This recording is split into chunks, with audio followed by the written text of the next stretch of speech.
Hello, good evening, good afternoon, and good morning, depending where you are. Welcome to Connect Africa. I hope you all have a good weekend. So a lot is happening in the continent. So we kind of picked for tonight to talk about the Gabon's President Nguema, the transitional president of Gabon, his visit to Uganda, where he met President Museveni and the whole officials. So he was there for 3 days visit. It was a private visit. I really don't know when it is to heads of states what it means private visit as opposed to official visit. But yeah, it was interesting because 3 days a lot for the heads of state to be away from his country and his nation, and he's just a transitional government. Uh, so to analyze that, we have here our Kwame. Kwame, welcome. Thank you very much, Mahlet, and thank you everyone who is watching us, and of course supporting Connect Africa. We are really glad to be with you all the time and share this information, update you on what is happening on the continent, and of course also what is happening across the globe in relationship, to what is happening in Africa. How does it affect the African continent, of course, as Malit has mentioned today. We've been following the country of Gabon. If you are out there and you are in the diaspora also and you've been following, what's happening on the continent, we had a coup, Malit, was it last year, right? It was last year, I think, when the coup Yeah. happened, and then Rice Ngwema came into power, right? Yes, yes. It was the last of those all coups that was happening in the continent. Although the Yeah, others are uncomparable with what happened in Gabon, but yeah, it's the yeah, same way. yeah. So of course, questions arose.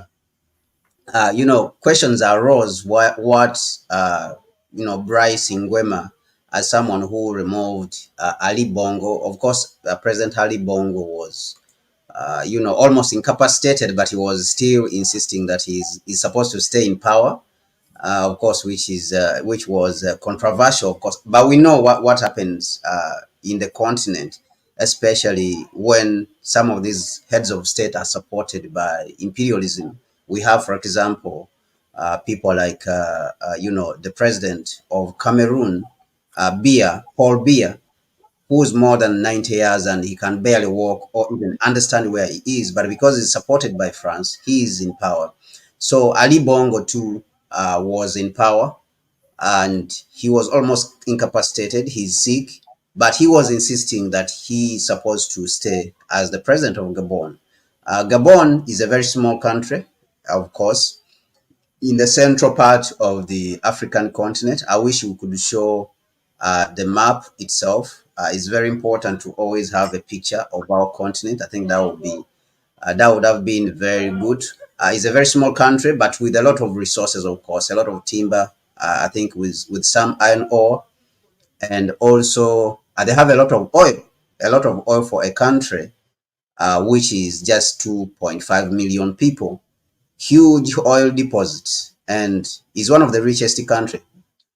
Even on the African continent, with almost a GDP per capita of more than $12,000, $10,000 to $12,000. So it is actually a very rich country. But unfortunately, because the system that is being run there is the capitalist system, which is guided by the interests of the United States, which has a lot of interests. The United States has a lot of interests in the country, and France also, especially in the oil industry. Total has been in the country for a very long time, ever since the 60s. So there we are.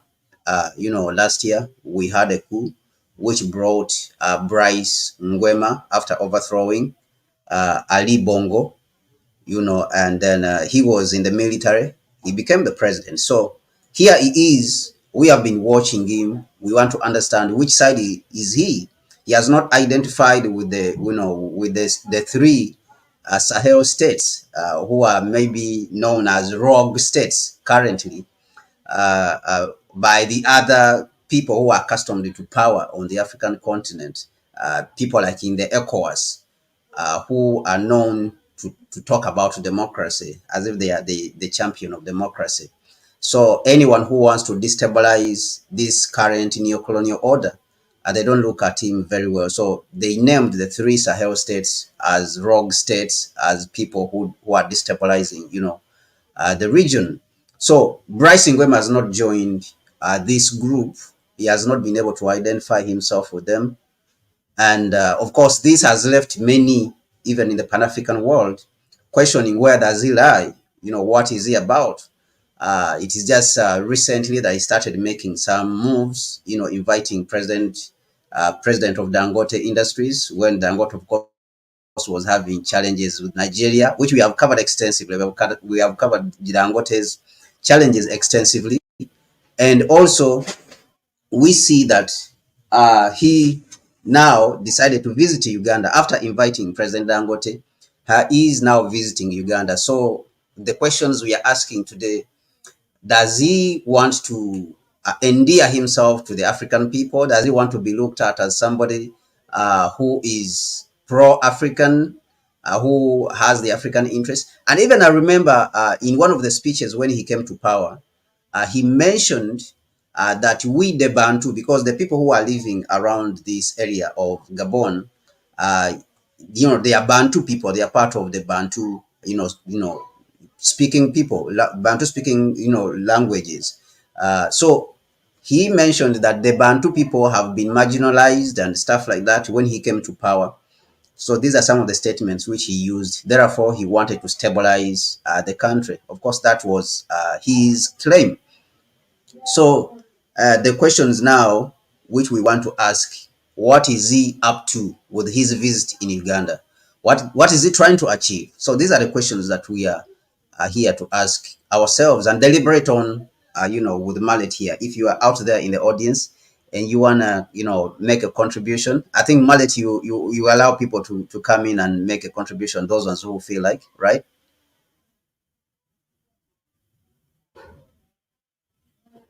Can you hear me, Mahlet? Okay. Yes. Mm. Okay, okay, okay. Yeah, so I think I'll give the microphone back to you, Mallet.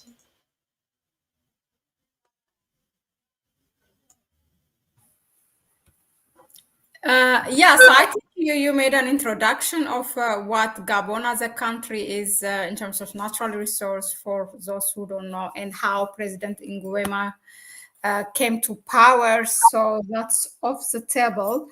But yeah, to start with, there are presidents and the heads of states that come through a coup. As I always say, there is good coup and bad coup. So for him, it's just a continuation of Ali Bongo. There's nothing new in terms of cutting away from the colonial past of Gabon. He made his visit, I think his first visit was outside of the continent. He was in France, all dressed up like the French, this Yeah, Republican guy or whatever. Um, but yeah, so just to start with this kind of heads of states, like some noises are made. I remember Ali Bongo was saying from the rooms that where he was tied up, "Oh, make some noise for me." And when most of the African media platforms, the Pan-African media platforms, including ourselves, have made noise, not for Ali Bongo to be released, but questioning really the credibility and how much Pan-African this leader, meaning Nguema, is. But what do you think? Heads of states comes like that, and then for some time there's some kind of noise. But as long as this, the West wants that heads of state in the place, after some time it's forgotten and business as usual.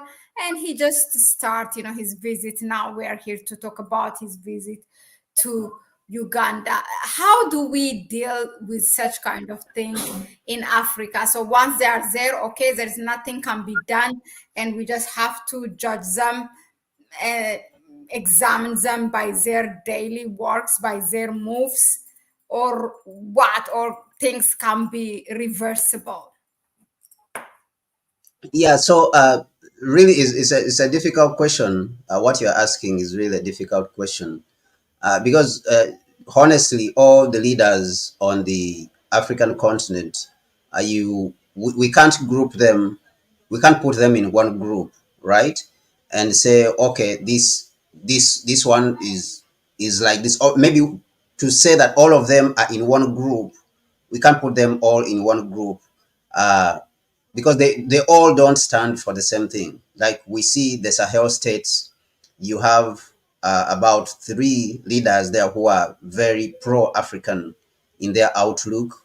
So you have that group of leaders who at least Pan-Africanism can work with. You may think of these guys as those Pan-Africanism can work with. And then you have those who are really nationalistic. I think that's the right word. And I think that people like Museveni, they fall into that category. And these nationalistic leaders, they don't necessarily, understand the need for the unification of the continent itself. They may understand things at a regional level, all right? For example, the regional economic communities, like, East African community, you see that people like President Seven, they talk about a lot of, about these things. Uh, and, so people like that, they have their own group. So you have the other ones we said who are in the category of the AES, the Sahel states, Mali, Niger, and Burkina. Then you have that group of which I think Museveni, where Museveni is, people like Museveni, even though he has some Pan-African rhetoric, but he's just a nationalist leader. So they concentrate, and he's in the same class like people like President Nyerere, right? They are in that class that even though they are nationalistic, to a certain extent, they don't really understand or appreciate very much the advantages of the continent being unified.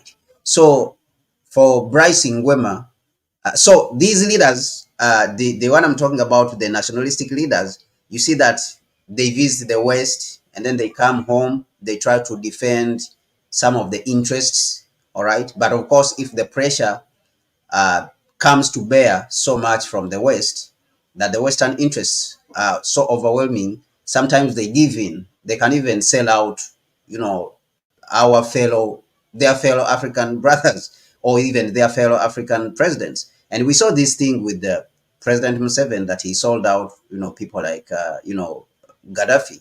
All right. He sold him out to the United States. So you could see that uh, Bryce Ngwema too could be in that category. All right. Could be in that category. And so his visit uh, could be looked at in that way, that he wants to copy that same behavior of, President Museveni. Now, this is not to mean that President Museveni has not made, he has not had some achievements. Actually, I believe that he has been much more productive during these years when he's in power, during his last years. But the first years, like the first 20 years, he was not very productive for the country, in a sense that most of the neoliberal doctrine, he was pushing it on the people and on the country. But when it came to really tangible Pan-African issues, he never, participated to a large extent, or even pushed the country to adopt that Pan-African lifestyle. You may say, like adopting it in education. Like when you see Nkrumah, he was there for just a few years, like 8 years. But the seed he planted in Ghana, that seed is still there, is still existent in Ghana. And even when you come, you can feel it, that the Ghanaians, even though the neoliberal system had come to take over, but you can see that they are still pro-African. The Ghanaians, they understand Africa to an extent which a lot of other Africans, many other Africans don't understand. Not all the Africans, but a lot of other Africans, which they don't understand it. Even you could talk of Nigeria itself, that the Ghanaians, they appreciate Africa, much more better than even the Nigerians, for example. And all this is because of Nkrumah and what he planted just for the small period in which he was there. So you can see that President Seven, he also could be in that category, which is confusing. And Bryce Ngwema could be moving in that direction of wanting to copy Museveni, because Museveni may be, for himself, he may be looking at this as a being a pragmatic, that he plays the West and then he plays on the continent and knows how to stay in power, has to maintain himself in power. And that's what I'm seeing with also Bryce Ngwema, that he wants to adopt. It looks like he wants to copy, what Museveni is doing. Ask him, what have you been doing? How have you been doing it? Maybe to learn, from him. But aside that, also, I think that President Seven also is looked at as, as an elder statesman, of course, because he has been around for more than 38 years as a president. He's almost approaching 40 years, right? So these guys may want to learn from him how to hold the power, how to talk to people, how to talk to the Western world so that you can bear this pressure and all that. Yeah, so that is the group which is very difficult to a certain extent to understand. Actually, the nationalists can be very stubborn, to a larger extent. If you look at what happened to Nkrumah, during the Casablanca and Monrovia group, the Monrovia group, which was in Liberia, of course, Monrovia in Liberia, and then in Casablanca in Morocco, the Nkrumah's Casablanca group encountered a lot of challenges in unifying Africa simply because of the nationalists, because they think that they know it, they know the ground, all right, what is happening on the ground. And this is this can be also very dangerous, that they want to look at every detail of what is happening on the ground, the tribes, how they behave and stuff like that. So they will give you all this data to justify why you should not unify at some point. So they can be really stubborn on one side. Now, on the other side, of course, we've described Ngwema and President Seven, they are in that category. And on the other side, you have people who don't care at all. And for them, they completely have sold out. Okay, they have sold out the interests of the African people. They don't care really what happens. Okay, and of course that's the group where you find the Nana Ado's group, most of the group, the Ivory Coast guy Ouattara, where you find people like Tinubu, all these guys, really they don't care about anything Pan-African apart from the lip service which they give it. For example, if they go to the African Union, so these are the groups which I think that we can talk of. And of course, we have those ones in the northern part of the continent, like Morocco and Egypt and all these countries which have some of the Arab roots of the Arabs. They may completely not know even what is going on, in the Pan-African world, apart from attending the African Union summits and here and there. But Bryce Ngwema, I think, is in that group where M7 is, where it is confusing. People like the president of South Africa, what is his name? I forgot, the ANC guy, not Jacob Zuma, the president of South Africa, Mahlet. Ramaphosa. Yeah, Ramaphosa. So on one side, it behaves as if he's an African. On the other side, he's on the side of imperialism. So you can see that these guys, they have the characteristics. They combine the characteristics of imperialism, and then at the same time, they want to show that they are really African on one side. So they are kind of confusing. So I think that that's the class in which we can put, Bryce Ngwema.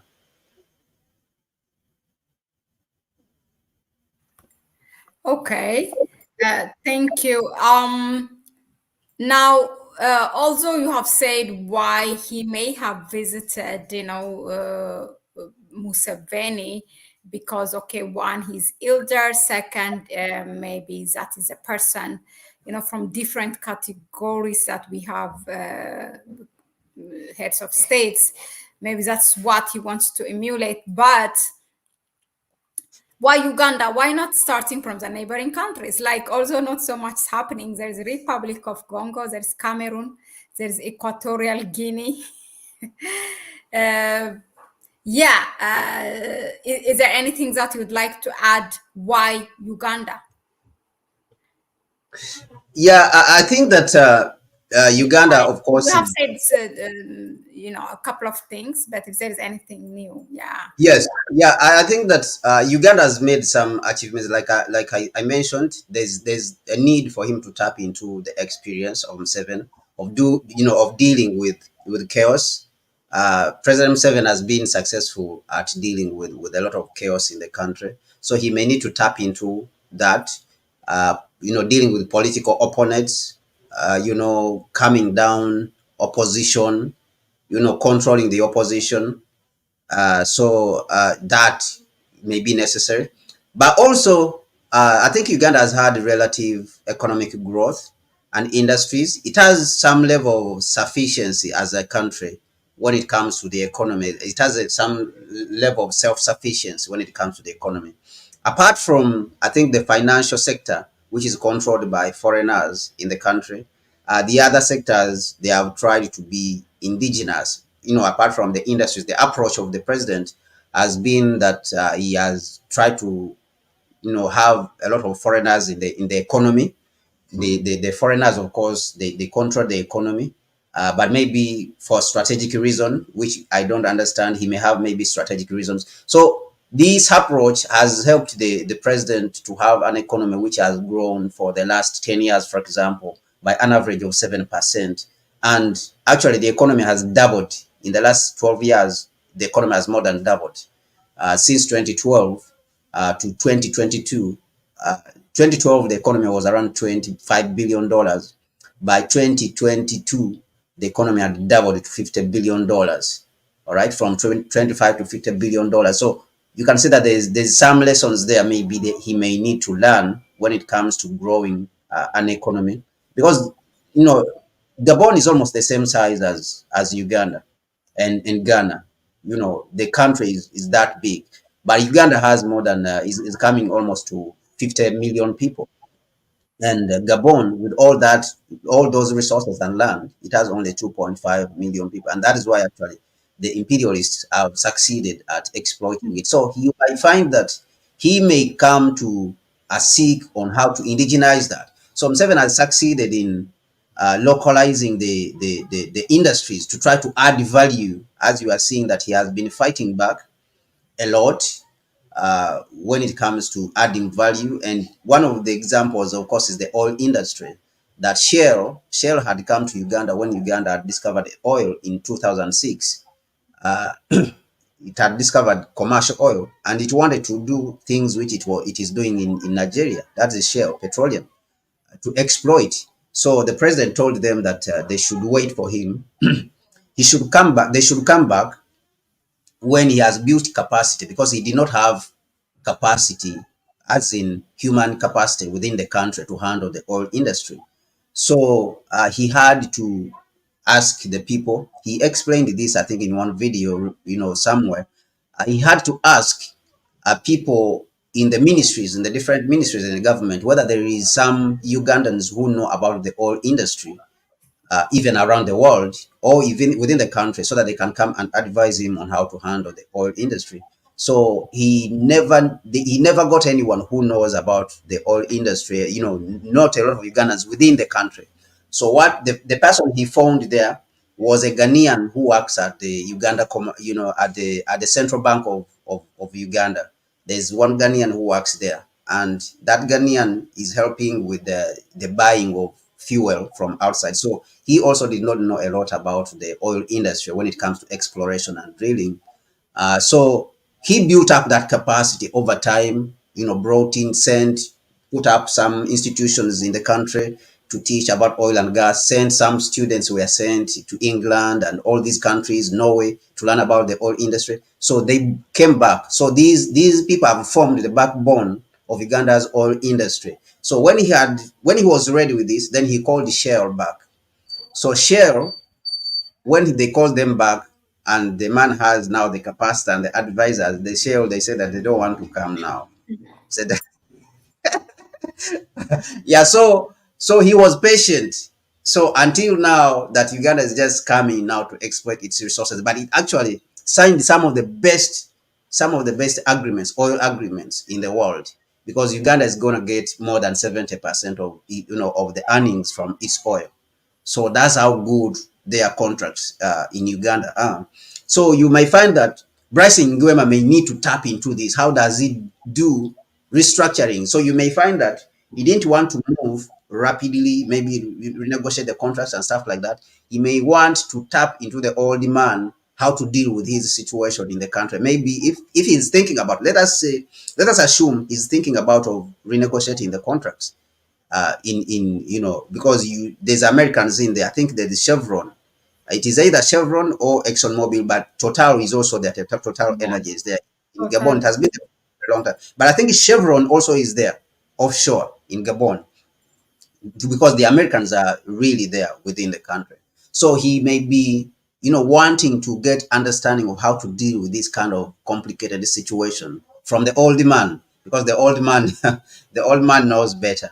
And of course, we say that there's a relationship also that these are also Bantu. Within Gabon, you have a lot of Bantu people, and Uganda also a lot of Bantu people. So they are the same people, in that case, that there's really no difference unless, you don't want to look at it that way. You don't want to be Pan-African or, purely African. That is when you will look at it differently. Yeah, so he may want to tap into that understanding. So I believe that these are some of the reasons. So there's that self-sufficiency in industrialization. So he may want to do that to help also the population in Gabon to gain, some of the benefits of the oil industry. Maybe how do we redistribute? Of course, this does not mean that Uganda has been successful at redistributing the wealth, because they are still creating it, but at least they have tried, somehow. So I think that he may want advice on the economy, seriously, and the military part of it also. We saw it, even though he came and visited some industries, like cotton industries. He went and visited a cotton ginnery. Is a factory which turns cotton into clothes, and even he was shown some clothes, some military attire, for military people, the soldiers, which are made in Uganda, clothes which are made in Uganda. So he may want to buy some of that stuff. And of course, he visited the military academy, and he met even the president, his brother, because the president, his brother, is one of the architects of the president's stay in power, who controls things from outside and keeps the ear on the ground to tell him what is happening, in society. So, and of course, he controls the army. So he may want to learn from the army, how to organize the army, because Uganda has been successful professionalizing the army itself. So you may see that he may want to learn how to professionalize the army so that the army can work with society. And these things he mentioned them, during the press conferences that happened. So industry, economy, and the military, I see that taking, huge chunk of his approach, and of course foreign policy, how to deal with the imperialists, and all these things he may want to learn from the old man, and how he has, been able to navigate, these difficult waters. Interesting. Thank you, Kwame, yeah, for that. So I think you have, yeah, he seems very kind of mesmerized by the industries of Uganda, and maybe it's the right stop for him.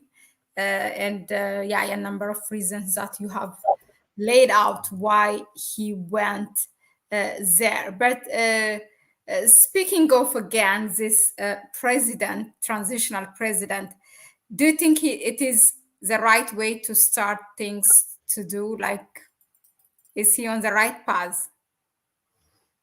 Yeah. So saying whether he's on right path, I think that one is very early to judge. But from the look of things, to me, he looks like he wants to stay in power for a long time, even though he says he's a transitional president. It looks like he wants to stay in power for a long time. When Obasanjo finished his second term, because he came as a military man and later stood for elections. So Obasanjo actually had a vision in Nigeria that he had cleared Nigeria's debt during when his second term was finishing. Nigeria almost had no debt. It had paid off debt, to the International Monetary Fund and the World Bank, right? And he was looking at building Nigeria in a way. Obasanjo was a visionary actually. He's the one who created almost Dangote, sole-handedly. He created Dangote. So Obasanjo came to Uganda to visit Uganda. And during that period, they had just changed the constitution in Uganda to give Museveni, another term into office. All right. So Obasanjo came and visited Uganda, and he wanted to ask, I think, to inquire from the old man how he was able to do this, so that maybe he can also go back and attempt the same and the same tactics. But when he went back home, of course, it did not work out uh, that way. It did not work out as he wanted, and he left power. And of course, this also speaks to the limitations of the neoliberal democratic system of the West, which is being imposed on the African But people. out of That curiosity, I always thought Obasanjo is older than Museveni. Am I wrong? Yeah, he is, but it doesn't mean that even if you are older than somebody, if somebody has some tricks, you still go in and ask them In how they did. power, yeah. Okay, staying in Yes. power. Yes. Yeah. So that speaks to the limitations of the neoliberal system itself. That you may have good leaders like that to a certain extent. Obasanjo was a good leader, even though of course there was this corruption here and there, within the country, but he cleared Nigeria's debt. He almost all of it. By the time he left, Nigeria almost did not owe the International Monetary Fund and the World Bank. And he was a visionary. He was, bent on creating an indigenous private sector. Some of the leaders are not really interested in even creating an indigenous private sector, okay? Because this is the thing. I listened to one Pan-Africanist. He's called Omowale Africa. He's from the United States. He's African American. He's African diaspora. All right, and he taught me something that the company, the creating of corporations, we cannot avoid it.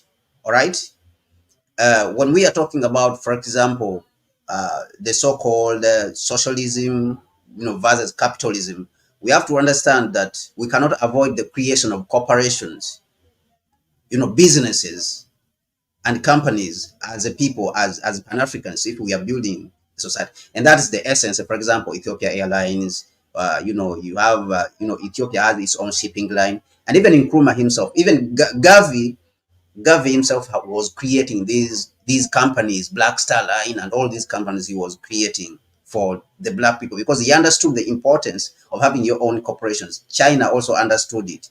The United States East India Company and all these, the British, the United States now is governing the world almost under the power of these companies.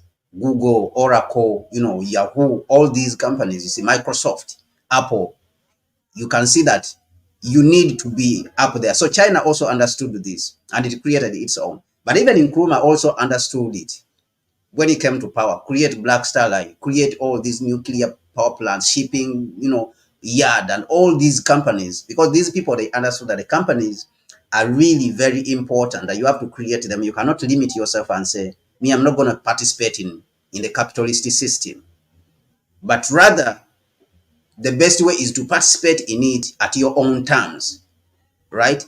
It is no, it's not that we are not supposed to participate in it, but we are supposed to participate in it at our own terms, just like what we see China, because China right now claims that it is, at least it says, it doesn't claim, but it says that it is a socialistic, country, socialism with Chinese characteristics. All right. So you can see that Obasanjo contributed greatly to that. And he had that vision of creating, African entrepreneurs. And of course, we see the results of what he created, Dangote, who came on to benefit the almost the whole African continent. So you can see that Bryce Ngwema so when Obasanjo, went to Uganda, he wanted to seek other advice of how he could stay and make more contribution. But because of the neoliberal system, that the constitution in Nigeria was saying 2 years, it could not allow him to stay and make more contribution. And what did we get later on?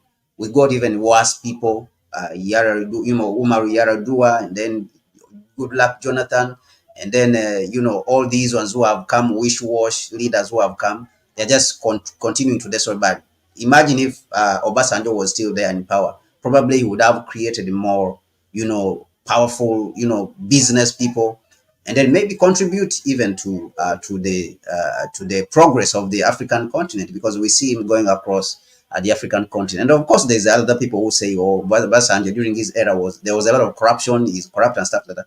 We don't rule out that, but of course, it comes to the territory in a society like Nigeria. So Obasanjo came to Uganda, of course, to seek what he did not have. So it's likely that Obiang also, Bryce Ngwema also, he came to Uganda to seek what he doesn't have, what he feels, what he feels that he doesn't have. Yes, I agree with you, the Juma. I respect that you don't agree with me.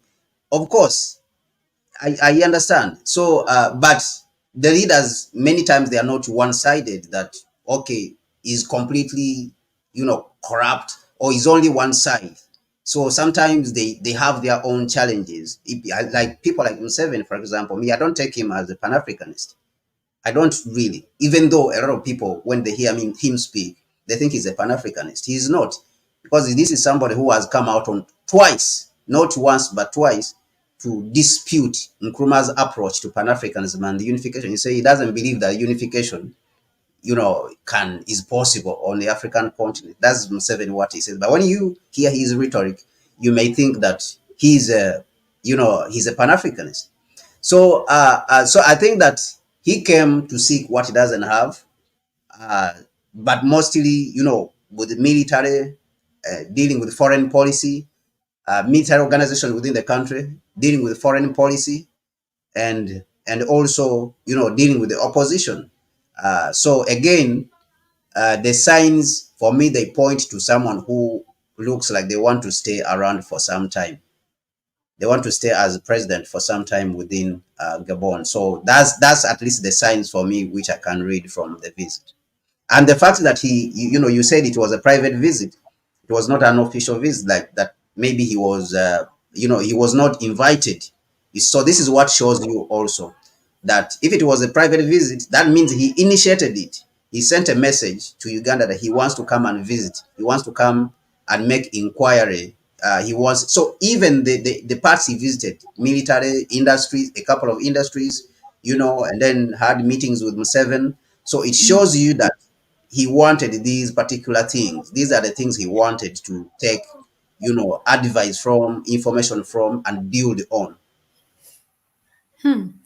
Very interesting point. Yeah, for me, that is a highlight. So basically, we are seeing what exactly Obasanjo did, in terms of visiting Museveni when he came to power, and that's what Ingwema is doing. Yeah, it's very interesting. Once these heads of states visits a military, this and that, and they have no security problem. So you kind of think, okay, what are they heading for? The Juma says Yaradua was the younger of his deputy.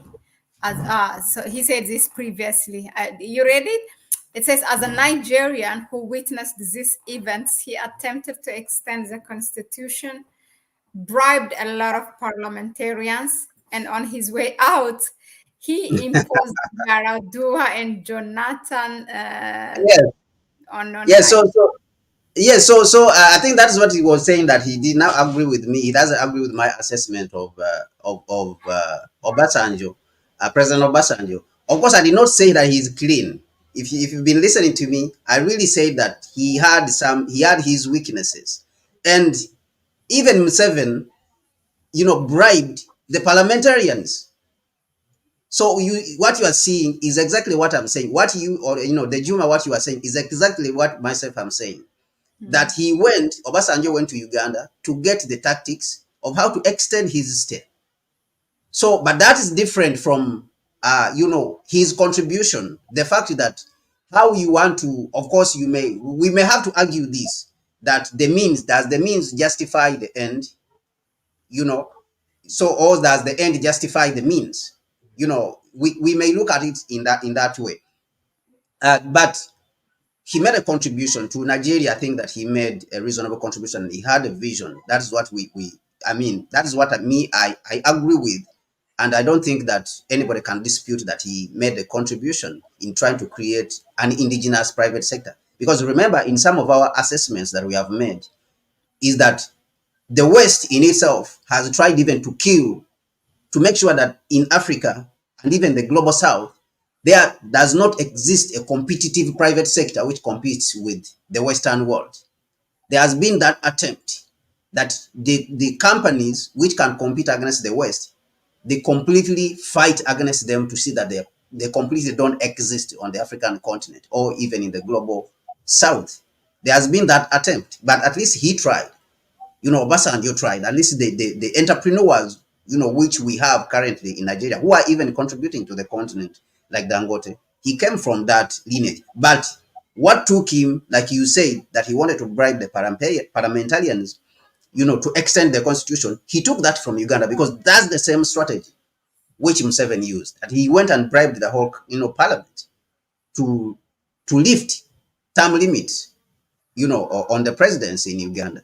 Even though the presidency, even though the constitution, of course, in Uganda was written under Museveni, the 1995 constitution, that's the one which is running. He was there. He came in 1986. So they wrote the constitution, and so that is what happened.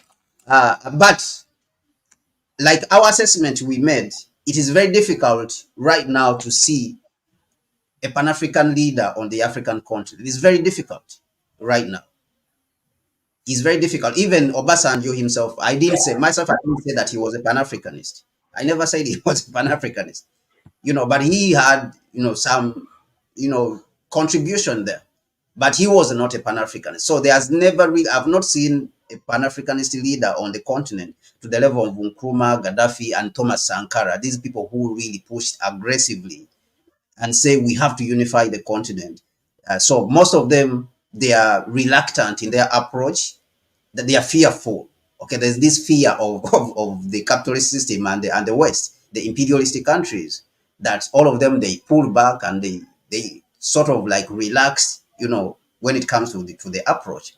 Yeah, so, but that's the assessment. That's how I see people like Obasanjo. But then I think Bryce Ngwema is also going into that direction of survival.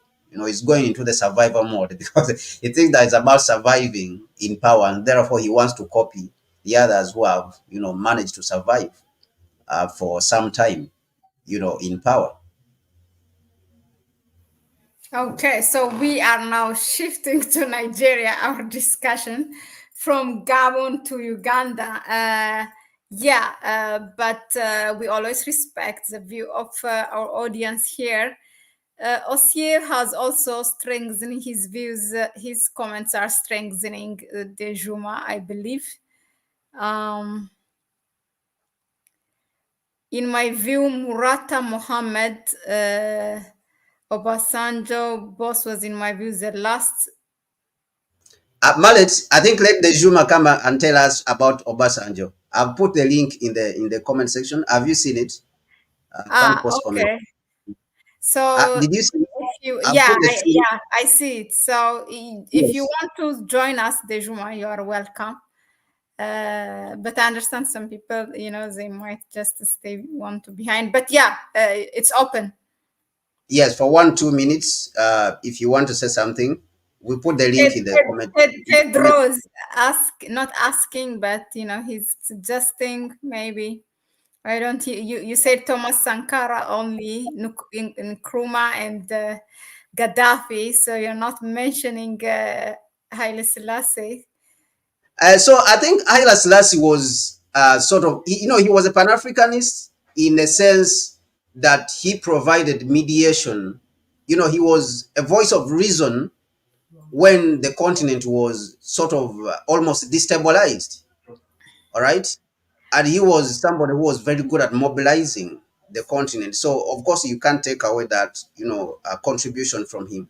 Even the OAU itself would not have been formed if it was not for Haile Selassie. That he was able to calm down these agitating forces, these two groups.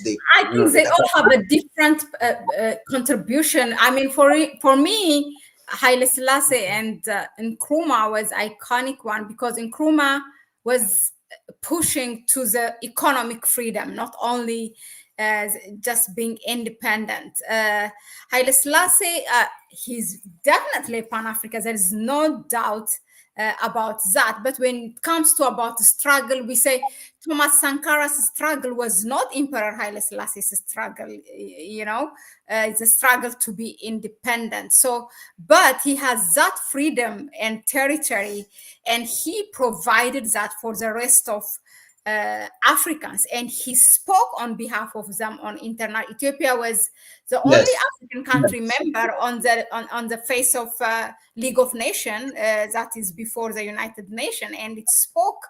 I mean, until all Africa is free, we are not free. And he also included, I think, Palestine in that. Absolutely. So, Absolutely. I think, Mahlet, you are right with that assessment. I think he is in that class. I think it's Pedro Jamot who brought that up. Yeah, so I absolutely agree. I think he's in that class. I think Haile Selassie is really in that class. Yes, Dejuma. you need to bring him up, but it's a He's not. device is not connected. Okay, Uh, he's not. why does Bryce want to become president for life? What does he have to offer? I mean, they don't have to offer, they just have to take from people. There's nothing to. But Yeah. everybody wants, sometimes I really doubt those, even what we say Pan-African, that chair, once you sit on it, nobody wants to leave. And the only person that I saw is Mandela. And even him, I don't know what he agreed before he left prison. So he's the Uh, only one for Mandela, for me, I think that he personally, I think that Mandela could not manage the problems. He saw that the problems were huge and he needed to rest. He could not deal with those problems. And the Juma, I think you need to log in again because your device is not connecting. It shows you here, but it shows that you are not connected. So you need to try again and make sure that the microphone and the camera is connected, or at least the microphone, even if the camera is not connected. So make sure that all the microphone is allowed on your, on your device, because it looks like the microphone is not connected. In your StreamYard, it will ask you to allow the microphone and the camera to connect, to give permission to the microphone and permission to the go to settings and look for the microphone and the camera and allow them. Then you will be able to get in and speak. Okay. Is there any other person, Mallet? Yeah. So I think that for Bryce, whether he has something to contribute or not, I think that I think that that is too early to judge. It's too early for us to judge whether Bryce has something to contribute or not, and why he wants to stay in power. We have not yet seen him, but from our judgment, that is why we have analyzed for him. We have analyzed him for you, and we put him in a class that at least we have identified that he wants to stay in power. But what he wants to do with that power, we can't judge that for now. We cannot make a conclusion about it until maybe sometime. He's just been there for a year. Of course, we can't pinpoint that this is what he has achieved in that short period. So in that itself, it shows that he's not really much of a. Listen to this, Kwame. I mean, I really don't think that Nguema has to come to Uganda just to check how to stay in power, because as long as he's obedient of France, which we see he is, I mean, he's guaranteed that he can stay in power. No, Why is he thinking? No, so Mallet, he may have a conflict of interest. He may have some interest for doing something within the country. All right. So this shows you that he doesn't have a clear goal, objective that, okay, I'm going to wage this war, this particular war. This is the reason I came to power. All right. You go to people like Nkrumah, they waged a war for more than 10 years. All right. He was in the trenches after coming back, and he formed a party and he said, I'm going to lead the African continent. And even when he was a student, he had all this, in his mind, that I'm going to make a contribution to Africa's liberation. We have to liberate Africa. So he had all this mind until when he came back to Ghana and he waged a war for 10 years until he reached power. So even he set out immediately on independence when Ghana gets its independence. He set out and said that independence of Ghana is meaningless unless it's linked up with the total liberation of the African continent. You see? So he immediately set out what he wanted to do, and he announced that we have to dedicate ourselves to a more intense war right now. All right? We have to rededicate ourselves to a more serious struggle of liberating other parts of Africa, but also the reconstruction of Africa. And he appealed to the people that the people should stand behind. You need to stand behind us and give us support, because what we are going after is not easy. So you can see that this is somebody who had a clear goal. But for Bryce, this going to France, and then he may have this double. Kwame, sorry, before you start, don't forget your point. But the Juma has a problem of connecting his mic, and most of the time I see this on you also, but you fix it. So can you share what he has to do? No, he has to go to settings. When you go to settings, go to audio, and you will select a microphone. All right. If you are using a YouTube device, if you are using an Android device, the browser will ask you to allow the microphone if you are using an Android device. But if you are using a laptop, again, you will be asked to allow the microphone to access, to allow the browser to access the microphone. So that's the only problem which you are facing. Access to microphone and the camera. He's on his laptop. Yeah, if he's on the laptop, it is the computer now. He has to go to the left side. There's a place where there's something like a padlock. All right, on the left in the browser, at the top of the browser where there's the URL. On the left, on top left of the browser, you will see there's a padlock, and then you click on it. It will drop down. You will see camera and microphone and sound, and then you say allow. If it's camera, drop down, allow. If it's microphone, drop down, allow, and then it will be able to allow the laptop to come on. Yeah. So what I was saying is that Mahlet, what you said, if he wants to stay in power, all right. I think the Juma has been able to get in.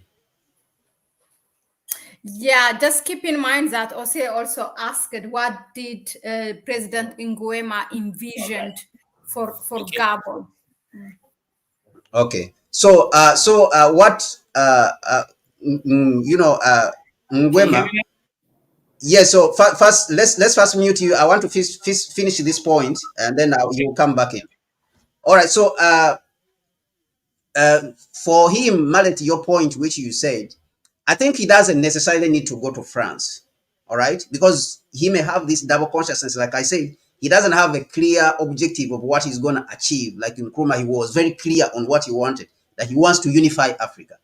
So Nkrumah was in for a long run for a certain reason, that he has to help Africa liberate itself from colonialism, and then he has to unify it. Nkrumah, this was the utmost objective. For him, this was the pinnacle. He looked at himself as this could be the pinnacle of his achievement as an African or as a president. So he set out on those objectives immediately. Ghana got independence, 1957. 1958, he called the All Africa Conference in Accra and invited all the fighters who are fighting for independence across the African continent. So for Bryce Nguema, he has been there for almost a year. What have you seen that? So he has not done those things. So he may want to learn from these old boys who have been around on the continent, on how to stay and how to navigate, how to play both sides. Because if anything, what Museveni succeeds in is playing both sides, playing the foreign forces and playing, domestically, playing the ball domestically, and even in the region, South Sudan is in Somalia, how to interact with Kenya, and then of course he has some small conflicts with Rwanda, resolve them, and then Democratic Republic of Congo, he has troops in Central African Republic. You can see that he mastered how to play the ball locally within Uganda, regionally, and then to play the foreign power so that they cannot be on him so much and be calling him dictator so much, and then even want to overthrow him. So you can see that it takes a skill, certain level of skill, for you to maintain yourself in power for those years. At the same time, he's trying to make a contribution for the people. So Bryce too may be wanting to make a contribution, but he's not very clear on what kind of contribution he wants to make for his society. So that's why he came to I believe that's the reason why he came to the old man. That's one of the Well, reasons. I disagree. I really don't think he has any. But it's good. Yeah, so welcome Dejuma. I think we should allow Dejuma to talk. Hello, welcome, Mahlet and Kwame. Yes. You're welcome, Dejuma. Nice to hear from you. Likewise. Same. I appreciate the work you guys are doing. It's really needed. And there's another Pan-Africanist channel as well. They're also working with, basically boosting the Sahel. I don't know, you probably seen the African Stream. And then, recently there's another young lady who started one, talking with the lady. She's from Kenya, collaborating with a brother from Nigeria, and they interview the I forgot the South African Pan-Africanists that went and met with President Traore. So they had a discussion. If I remember, I'll put it in the chat next time. Diaspora, I think is the diaspora. Well, who is it? Dr. Shombori Kwao. No, not that. Not her. ADDI. I'm a member of ADDI. ADDI. Actually, interestingly, ADDI. A couple of weeks ago, we had a meeting, a Zoom meeting, and side note, and the focus of the Zoom meeting was to understand the issue with Kenya, the protesters, and how can the ADDI group leverage the opportunity for the next step? What's the next course of action? And this goes back to the fact that African people were never left alone. And so the protesters, because the leaderless protests, but some of the spokespeople, they came on and talking about their vision and then what next. And believe it or not, in the middle of it, we were hacked into. The meeting was hacked into by white nationalists. I don't call them white supremacists, because they are not supreme. But we were hacked into, and they were using the word, the N-word, and they flooded it with pornography. And then we were able to prevent that, and we proceeded with the meeting, and we got hacked into again.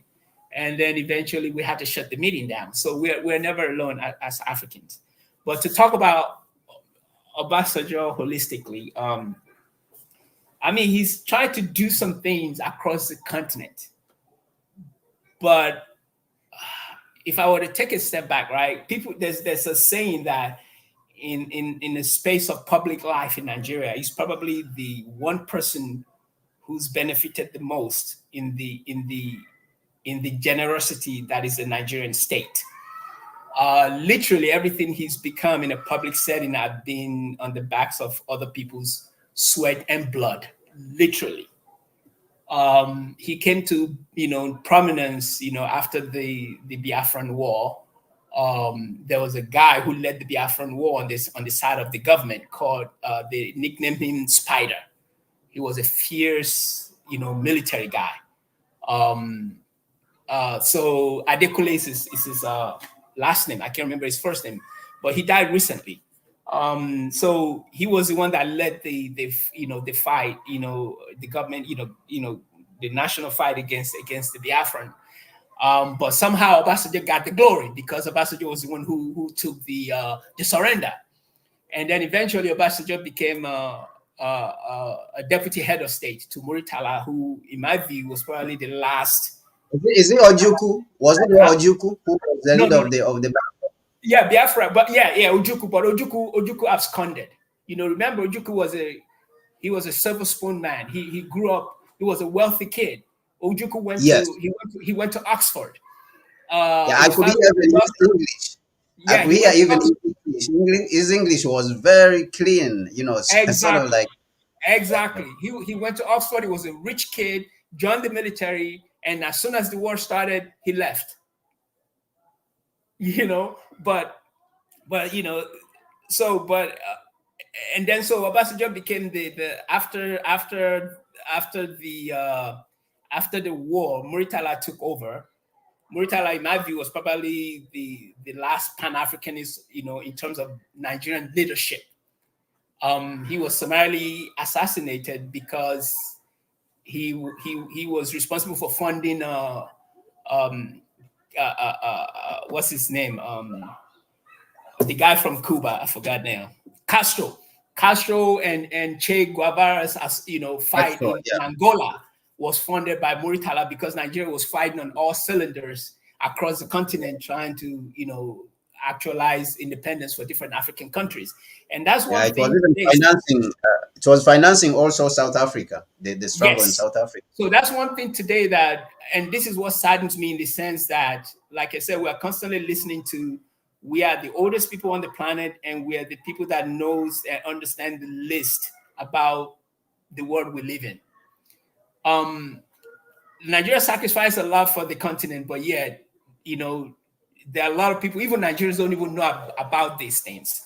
And there are a lot of Africans who didn't know that, there's a lot of blood and resources that Nigerians shed to free a lot of these African people that talk trash, but that's near there. But anyway, Obasanjo became Muritala's deputy. So, the State Department executed or assassinated Muritala. Obasanjo became the head of state. And again, slowly, so that's, and then over time, he did some things, as a military, because military head of state, one of the things I give him credit for, he organized the Festac 77, which was a festival where people of African descent globally, they descended on Lagos, to celebrate, being African, and that was probably one of the things that started the boost for Abiola, who later became one of the richest men in the world, But at the end of the day, Obasanjo was supposed to conduct an election. The election was fraught. And he ended up going to a candidate in the north. I got to take a step back. I know one time we talked about how do you define Pan-Africanism. And one of the things that is problematic for me, or in my view, is that you cannot be a Pan-African or Pan-Africanist and be a bigot.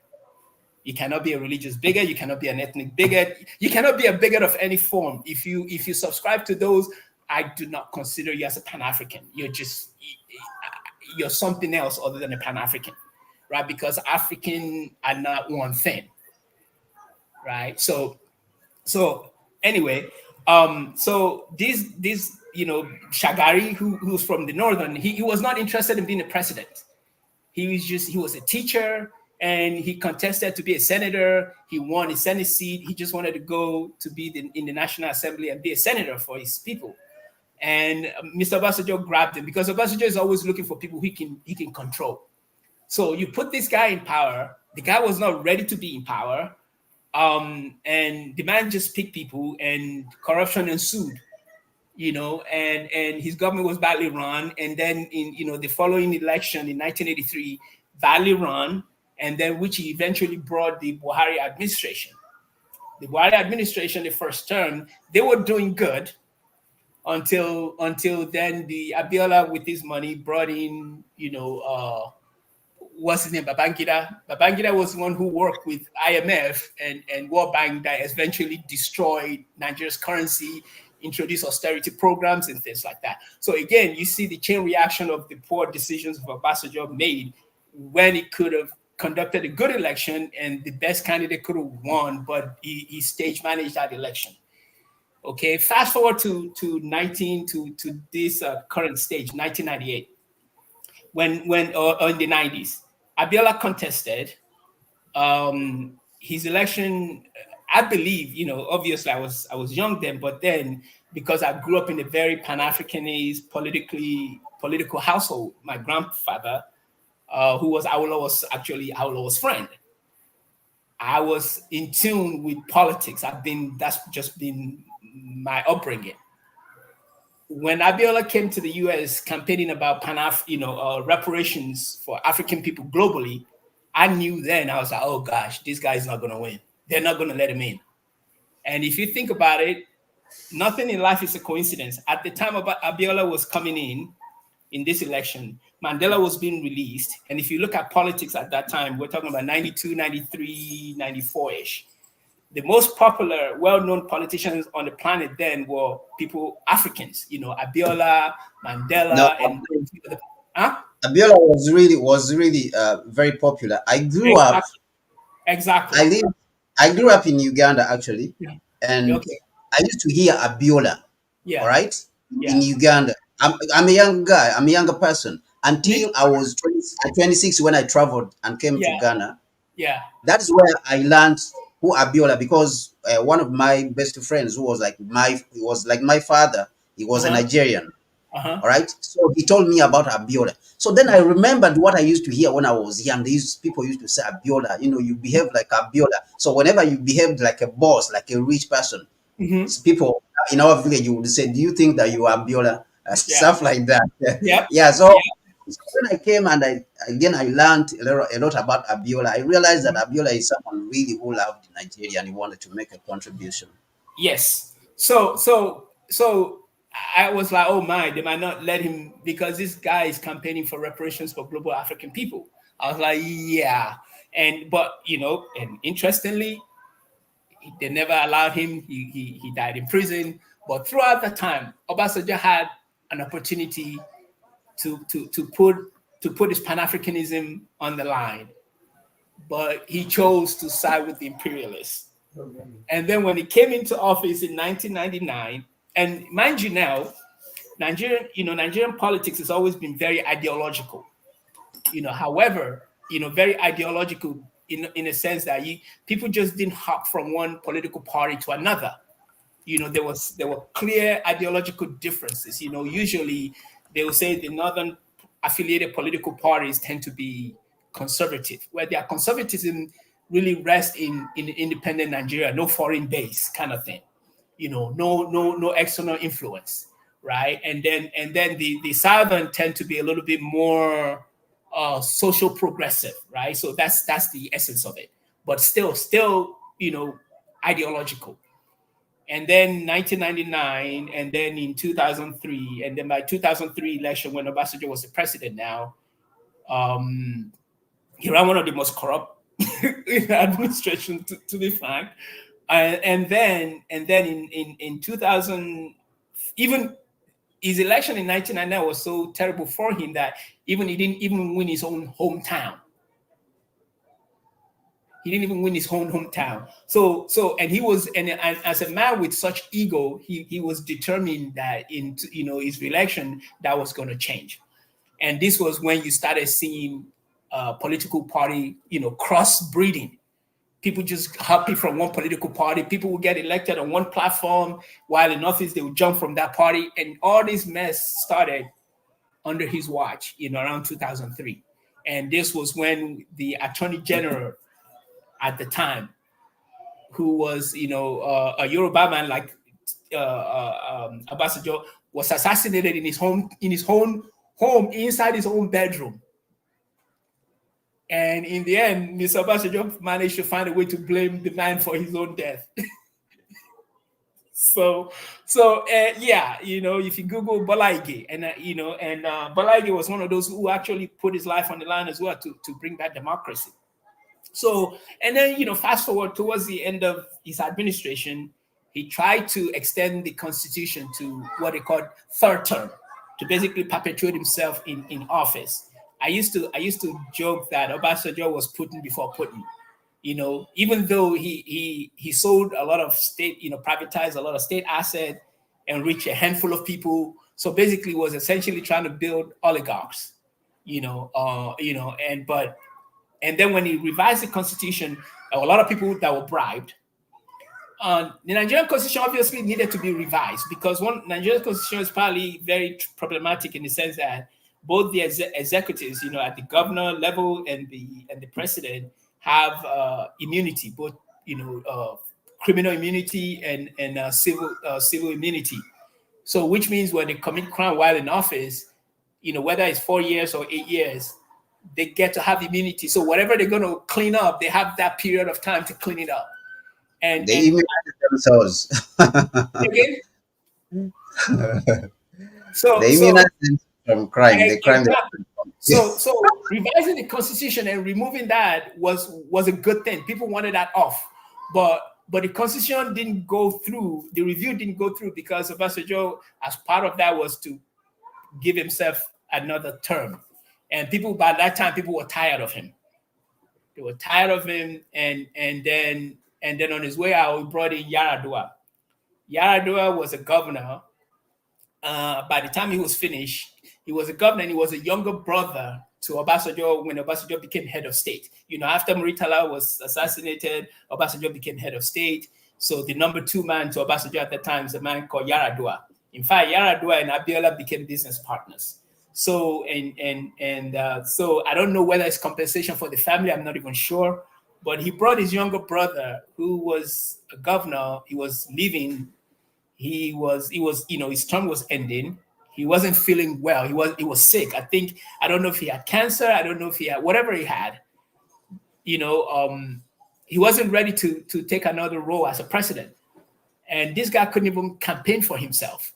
Mr. Obasanjo forced himself on Nigeria, campaigned for him, and then in the process, he grabbed Jonathan to be his deputy. And then, of course, unfortunately, Mr.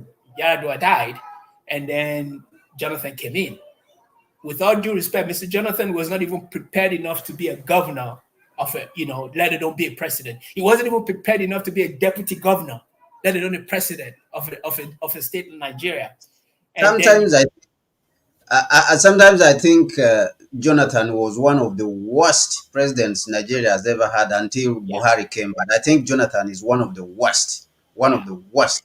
Yeah. One of the worst. Very corrupt. His rule was very corrupt. Yeah. His presidency was really corrupt. He never contributed that much something which you can say, this is something. This is something that the guy So he had no intention of being there. That was just an Obasanjo making.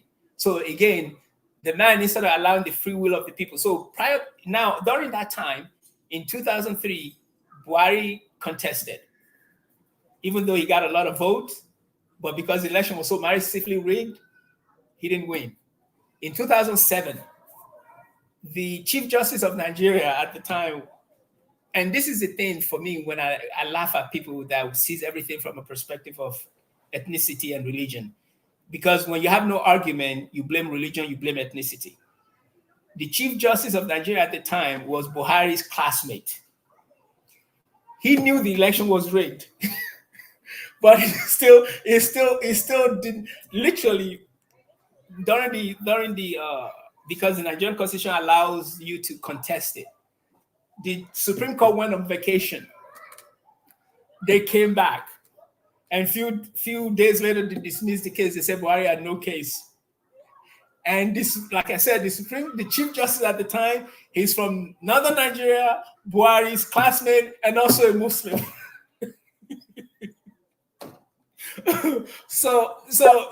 And that's the interesting thing, that you have to develop better argument than blaming things on ethnicity and religion and all this nonsense. Yeah. So look at people's politics. Of all the people, sometimes I get surprised how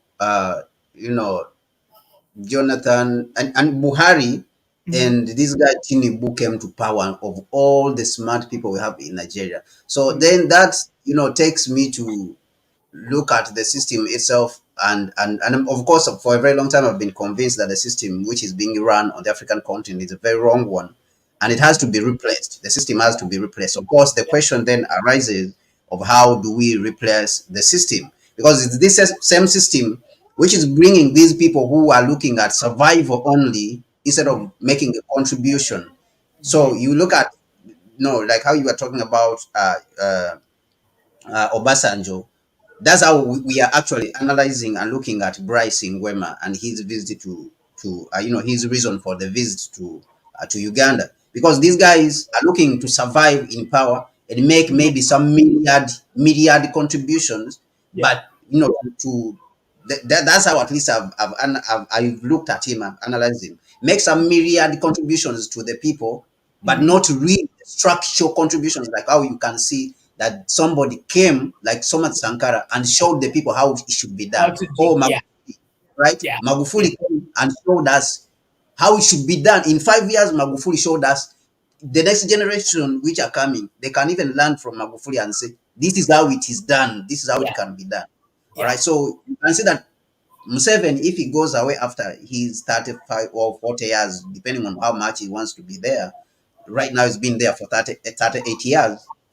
You can't come and learn from his rule, There's no because succession. There's no succession plan. apart from the succession plan, but there's nothing like he has done really and say, You can this hold is on how to. I can hold on this and can copy this. Because, for Yeah. example, Magufuli came and showed us that, okay, if you want to finance projects, he built a railway platform. The railway which they are launching in Tanzania, it was built by Magufuli. All right, it was financed by Magufuli's money. He put back the airline. He built a 2,000 megawatts, dam. Mind you, he never borrowed any money. So Magufuli showed us how you can get money if you become a president. All right, you have Yeah. to be aggressive because the money is there in our countries, but the money is being stolen by corporations, Western corporations. So Yeah. he took the money from them and built these, he built these things. So at least he showed you. But for example, Seven and these people, all the who are coming, like Bryce, what he's trying to copy, he's trying to survive within the system. He's trying to survive in the system, maybe make some myriad contributions which are not really structured, that when he has gone away people can remember him. And that's how I see that even Obasanjo, I think that's how he lived. Now that he's out of power, you hear him once in a while complaining about the system, what. Exactly. Yes, Exactly. Exactly. I've And had, yes, I've heard him a couple of times saying that the system, the political system is not good. Of course, which we know, all of us, when we are yeah. outside, we know that the Yeah. system is not good. But you had a chance within power. You had Why a didn't chance you? twice. Exactly. Yes, And that's the you thing. had And a that's chance. yes. And that's why people don't listen to him anymore. You Because see, people so you felt had like, a oh, chance to make things right yeah, for us. So why exactly. didn't you wage a war for Exactly. us? Why didn't you Exactly. sacrifice for us? Like in Nkrumah, he sacrificed. Yeah. He announced when he came to power, immediately they announced independence. Like he said, we are going to wage a war of independence. Yeah. We are going to wage a war of unifying Africa. We are going to wage a war of rebuilding Africa. Yeah. And we are going to wage a war against any enemy who stands in Africa. Nkrumah Well, announced it completely. interestingly though, He said, Obasanjo was antagonistic. So I always say, as Africans, right? This generation, we have to be our ancestor. What do I mean by that? This generation has to go back and be the Olympios, the Nkurumas, the Awolowo, the Water Sisulus. We have to be them because the generation in between, they a wanted lot. to be they wanted to be white so badly. They wanted to be white so badly. They wanted to I don't fit even know how in. to, huh? They They wanted wanted to to fit, fit in. yes, they wanted to fit in so much so they sold us out. So we have to go back to the people that preceded them, because and that's what you saw. Obasanjo had the disrespect of the people before him, and not just him. That generation and that generation. I always. This is not based on any analysis, but this is just based on my own observation. Obviously, nothing is total. There's no 100% in anything. But I always just felt like generations of Nigerians born, or Africans, perhaps if you want to say, between 1930 and 1960, are largely responsible for the rot that we're dealing with now. Yeah, absolutely, You know, absolutely. because they, like you said, they wanted to fit in, regardless of what it is. So this new generation post 1960 had to then go back and reset. You know, We have so yeah, true, Obasanjo, because he, like I said, like you said, he had two opportunities. Let's say the first time he was younger, but the second time he came after Abiola was assassinated, many assassinations that took place, and the man was just arrogant. I met him before, actually. Maybe I'm betraying my class now. I was a kid. My mother and I, we were on a flight going to London, and I met him, and we showing car. And my mother was like, "Oh yeah, this is you don't know him, blah, blah." Trying to. You would think a former statesman would see kid and be like, will be jovial. He was so dismissive of me, and I never forget that. He was so dismissive, I was like, wow, he's just an idiot. He's an asshole. I'm sorry to say, but because this was a former head of state, and a citizen they're introducing their kid to you. He was just so dismissive, and that seems to be his type of person he is, right? He has a vaunted view of himself, and like you said, even though his administration second term around, he has some of the best people in there, big deal. But what was he? He paid off the debt, an unverifiable debt, to an organization called Paris Club, which was nothing more than socialism, upward distribution of wealth from a poor nation to a group of faceless organizations that the debt could not be verified. But we were told Obasanjo paid the debt. What were the debt used for? But anyway, so he put Jonathan in to pacify the Niger Delta people because of long running issue with because they've been shortchanged in the scheme of things, because the oil resources comes from them, and in fact my father, and as a kid, my father was in the oil business, and he used to go down to Niger Delta, so he built so much good relationship with them. And whenever there was kidnapping of the oil workers, he used to be the one to go in there and negotiate, because he was good with those people. And on his retirement, he wrote document for Obasanjo and said, "This is what is happening." Obasanjo did nothing with that information. so it's the man loves to write letters. He will blame everybody else but himself. And so when he made an assessment that something is wrong with the system, a lot of people didn't listen, because it's like we've been talking about, you had the chance to fix the problem. Yeah, so for me, these kind of heads of state, actually they are also very, very dangerous. If you're talking Yes. about rebuilding the African continent, actually, and in the sense of what Nkrumah envisioned and all other people like Sobukwe, we are talking about unifying the continent and rebuilding it. Of course, we're going to have a lot of challenges, but one of those challenges, which I saw, of course, we may have problems with the Arab states, the North African states, bringing them on board. Some of them may have challenge coming in, like Egypt or Morocco and all those countries, which have almost right now distanced themselves. But on top of that, we're going to have a challenge with the nationalist leaders like that, who think that, okay, at the time when they are there, they think that they know what it is, all right? And also they want to survive, right? They want to survive in the system. I say, oh, leave the system the way it is. Leave the system the way it is. Let us do this. Or when we get something good for ourselves, that is it. Another time, another one will come and get something for us again.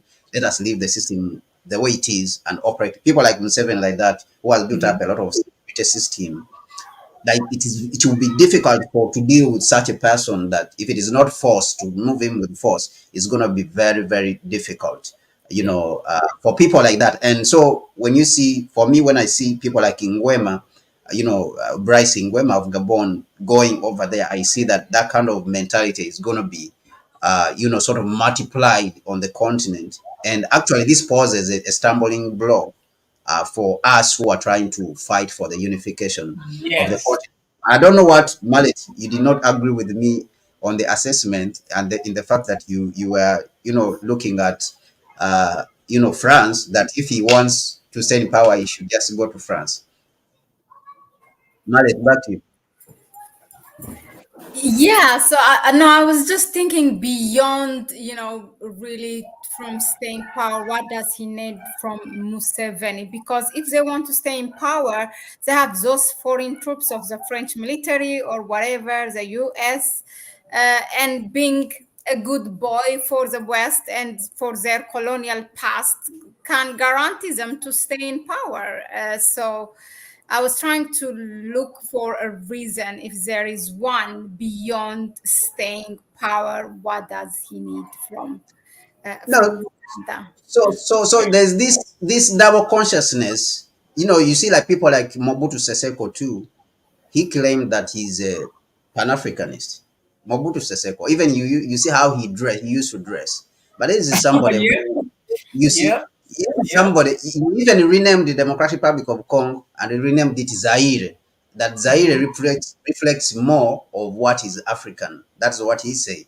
But this is somebody who gave the United States and the imperialist powers, they used to like him because he gave them everything which they wanted. And this is somebody who participated in the in the killing of Patrice Lumumba.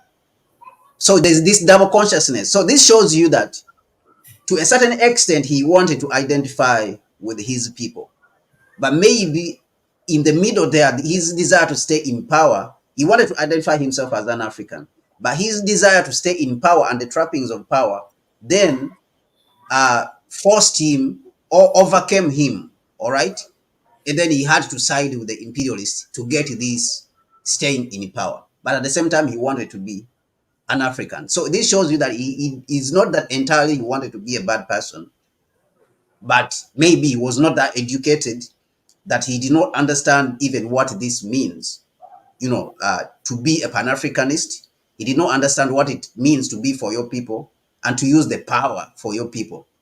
So maybe he thought that the power is just supposed to be there for you to show off. So you may find that this double consciousness also exists within a person like that, like Obiang, this guy, Bryce Ngwema, all right, that he may want to make some contribution, but he's not clear. He just came to power through the military, maybe with some guys there they brought him. Because remember, there's guys who brought him, all right? And you have to deal with them because now you have a group. Remember, in Zimbabwe, for example, the people, the ZANU PF, which brought President Mugabe, they are the same people who forced him out. All right, so you have this group. Now you have to know how to deal with this group which brought you to power. So these are all the technicalities that he came to seek advice and, how and, to deal and with. that's what happens when you're not for the people. You Yeah, have more sleepless nights because you have to worry about different interests because you have to please different interests, yes. right? But So now, when you are for the people, sorry, go ahead. yeah. So now that he has come to President Museveni, because Museveni has been there for a long time, is somebody who came through a military power. Remember, Museveni too came through Yeah, military power yeah, in exactly. Yeah. 1986. So they are similar. He looks at him as similar. Yeah. All right. Remember, also Traore also sent some message to President Museveni. He came to do some consultation with President Museveni. And even if you look at the military guys in Mali, also they came and consulted with President Rawlings in Ghana before he died. President Yeah. Rawlings died. They flew into Ghana and they made consultations with him. So they feel like, to a certain extent, they felt that President Rawlings understands them.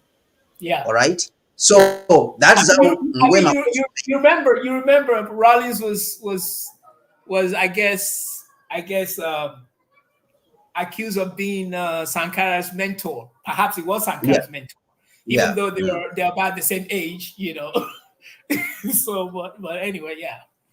Yeah, so you may see that Bryce Ngwema may have that mindset that he may want to make some contribution to the people, and then he wants to deal with those interests, the various interests within the country, military, the people who brought him, and then the country itself, the foreign interests, and he doesn't want to destabilize the system. Actually, the way he looks, he doesn't really want to destabilize the system the way it No, is. He No. wants to see how he can benefit, do something and benefit the people. Yeah. You Yeah. see, so he doesn't really, you cannot count on him for like revolutionary changes, like what you I are mean, saying. come on. He took over from a family member. Yeah. So you don't count on him for revolutionary Yeah, changes like what. yeah. He wasn't. I mean, and then he's already gone to France to kiss the ring. Yes. So, so So Anyway, yeah. that has actually, been the more position. a burning question from your discussions. Like you said, Magufuli showed us in those few years how things are done without really running to IMF and World Bank. And then after now, Samia Suluhu, after she came, she borrowed a lot of money. She goes here and there. And how come a parliament members or the people that have really seen Magufuli and things done without really borrowing money, any of these institutions allow her to do so? Are people questioning? I mean, why this happens then if we have such, current examples that just happened? How this is happening? And I don't think Tanzania is the only country, but yeah. Yeah, so President Magufuli, first of all, did not die by accident. A lot of people, believe that something was done to him to remove him from power because of his stance, of course, on COVID, of course, which COVID came out to be looked at fake even up to now.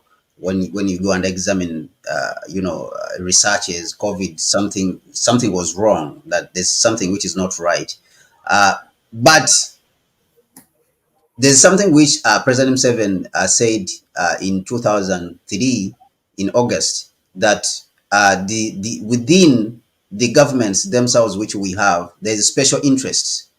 All right, the special interests that the imperialist system builds its interests within those particular governments. That these people will be fighting you while you are fighting, for African interests, the Pan-African interests. So Magufuli as a person, he came and found a system. Remember, he found a system which is already there. And this period, which was there for only 5 years, it was not really enough for him to clean that system completely and consolidate his state. You can see that the Chinese, Mao was there for a long time even to displace the system and establish a system. Singapore, this guy of Singapore, Lee Kuan Yew, 30 years before he established a system. You see, so it's difficult for you to uproot those people who are still existent there. And those are the people who were fighting against him, actually, when he was in power. So you could say that those special interests, they are still there. They were still there when he was there, and When he they was played there, a part they in his didn't like. removal. Yeah, Yes, exactly. So they they played a part in his removal. And because remember, in Nkrumah's book, this book called Class Struggle in Africa, Nkrumah identifies the interests on the global scale, on the international stage, that you have the imperialist interests. They are the masters. Okay, so of course, other people, the people who are playing on the national level, when you talk about imperialism, they don't even understand it. They don't see it. But Nkrumah understands that, and teaches us and points out that on the global stage, you have the imperialist interests. These imperialist interests, they are the masters of the local representatives of imperialism. So what Nkrumah is saying is that they are continuing colonialism, but in another guise. That is why he even calls it neocolonialism.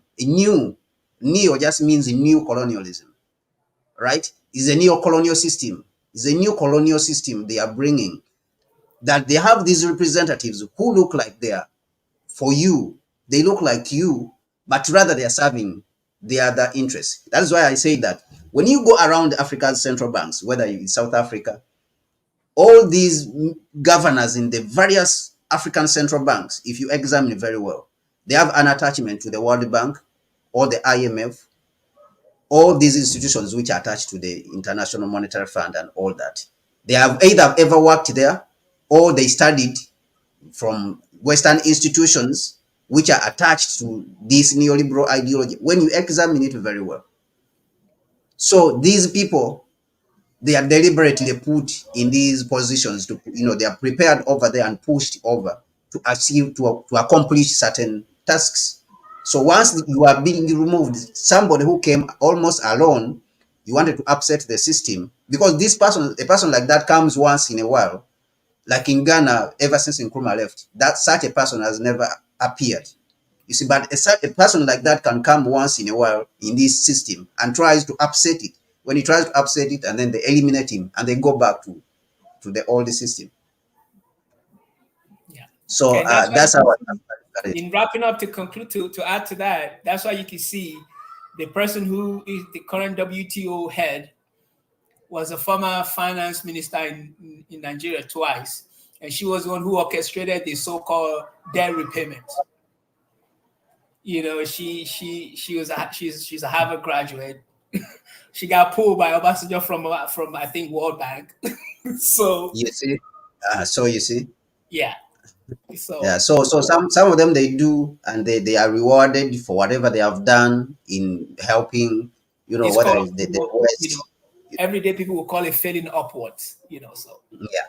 So But you that can is, see that right this is now. as much as the system or the ruling government is concerned, because they are master, or they are under control. But we as a people, the ordinary citizen, how do you explain our character for just letting it happen, Yeah. and being So passive of it? And I'm so talking about now, like the Tanzanian people. You see so many revolutions around you, and you just keep quiet and let it. Like, how do we explain that character of us? so this is society. When you read Mahlet, if you read in Nkrumah's book, philosophical consensusism, it's called consensusism, the philosophy of decolonization. It tries to show you society, and understand the forces which are existent in society.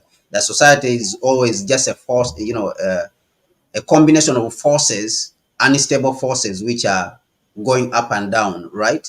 Forces which are up and down, sideways, up and down, and stuff like that. But in those forces, there's good forces, and then there's bad forces, right? So at a certain point in time, the bad forces can rise to the top and minimize the good forces. The good forces doesn't mean that they are not there. They have disappeared. They are completely not there. But it's just that the bad forces have exceeded the good ones at a certain level. All right. And of course, this is to some extent what they call dialectics. And another person, I think, called it like every society has within it the seeds of its own destruction. All right.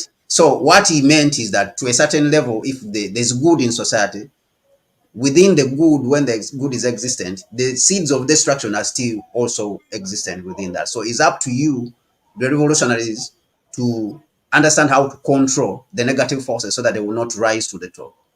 Okay. So now the people will be there, the good ones, but they may be fearful. They look at the system and say the system is too powerful. Even in the parliament itself, you may have people who are there and they understand what is going on very well, and they look at the system and say, why don't we do the right thing? But look, these people have been divided. They are in parties. First of all, like if you come to a parliament like in Uganda or Nigeria, all these people, I don't think all these people are dumb that they don't know what is going on. Really, they really know, but they have been divided. They are on party lines. The policy, whether it is bad or good, they vote it as long as it's in their party, or is on their party lines. That is parliament as it goes. And they understand that voting against it, of course, has consequences. That maybe you will not get a card. Next time you will not get a card to run on the party lines to win the election, to come back to parliament. So all these interests now are there.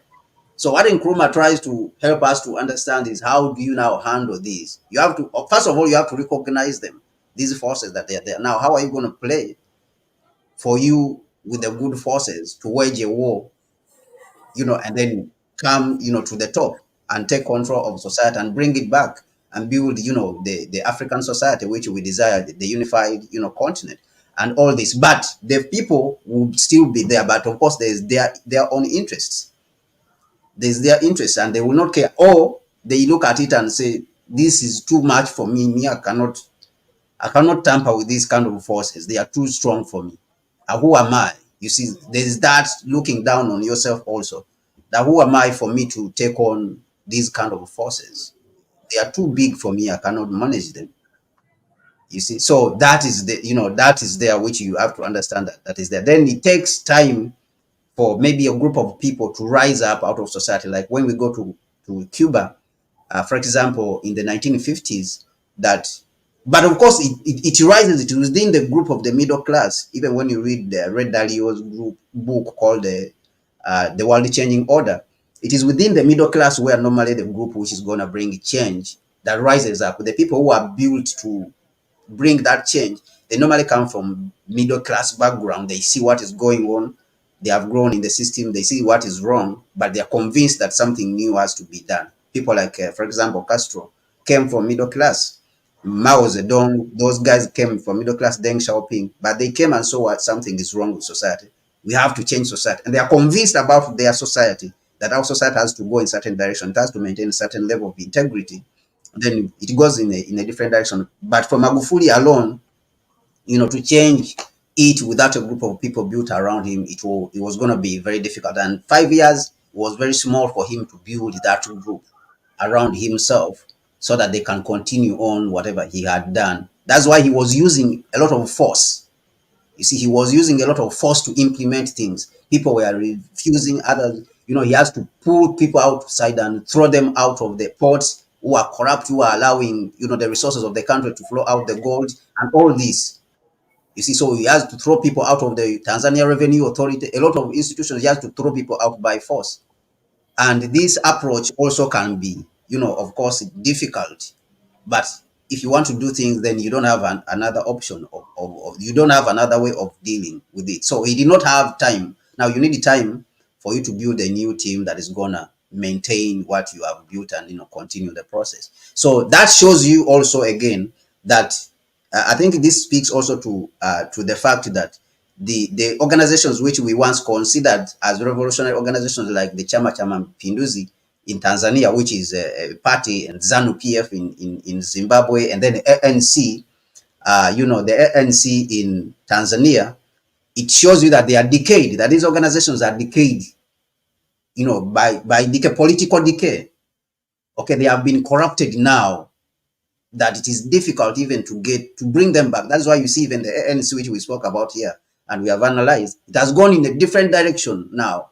It wants to survive now. It's looking for survival instead of going back to the revolutionary roots. So it's the same thing that you see that even the party, which is Nyerere's party in Tanzania, the Chama cha Mapinduzi, is going through that. Once one person rolls out, even they beat that person because the party itself is decayed. That the people who are supposed to hold up these revolutionary approaches, they can't. They are already corrupted. They are only taking care of themselves and serving, imperialist interests. But there is that, of course, problems. These are all challenges, of course, which we have to confront.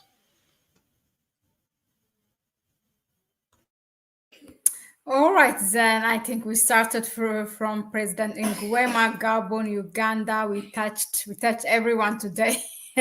We have been to South Africa. Nigeria is pretty much, we dwelled in it, but all really for good reason. We thank Dejuma. Really, thank you very much for being here with us and for sharing your view. And we encourage that with others also. Whenever there is, we try to make an open session, and that you can come and contribute. Most of the people who are here every night, when myself and Kwame here, are pretty much the same people. So, exactly, that means we are we have the same thinking. So we are not here really to teach anything. We also learn from you. We are, as much as, what we read, that's all. But there is of course, we cannot read everything, we cannot watch everything, so there is always something to learn from others. So thank you really for your contribution, Dejuma, and we encourage others also. Osie, I have been seeing whenever we couldn't find a name, he has been just dropping them with a fraction of second here. So I have seen, thank you very much really for your contribution. But all of you, Patricia, Ciendes, saying this, was that a question? I'm not sure. Patricia, she said, what is the function of opposition party in the parliament? If you are saying Tanzania, I'm not sure if there's an opposition. If so, that will be, yeah, it's a topic by itself. But I don't know really, because me, I have a problem of understanding Samia Suluhu of Tanzania, what she's doing and where I can put her No, of category. course it's going the opposite direction of what where Magufuli was No, going. that is for sure. And But she's just there even by accident. The fact that Magufuli died and she came in. I really don't think she was going to be the one who was going to be the next president. I doubt. yeah, I doubt she yeah. was going to, if Magufuli did not die. So she was. Magufuli is in the era of like, if in our time now, he like the AES leaders, the Sahel states. Yes, yeah. Pedro Gemot, yeah, Bonsu, Big Well, also here. All of you really, thank you very much. So I think we should end it here, right? I think so too.